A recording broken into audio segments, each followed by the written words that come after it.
Peanuts. Lucy is at the window, and it's from the window looking outside, and it's raining outside. Lucy is leaning her elbows on the window and staring at the rain, and she says, quite observantly, "It's raining outside." In panel 2, Lucy is reclining against Schroeder's piano, legs crossed, mischievous smile, and she is turning slightly at Schroeder and saying, "Sometimes people who like each other walk in the rain and hold hands." Panel 3, Schroeder responds,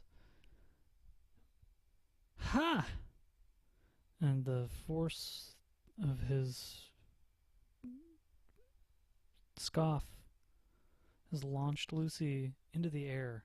She is upside down and flipping, tumbling, and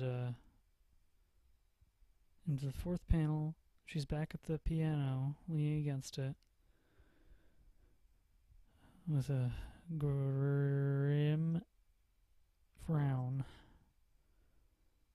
And she's talking, I guess, to herself, to the audience. You judge.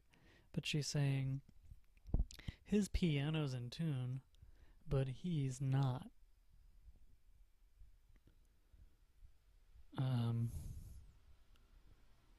I'll leave the interpretation of that to the theorists.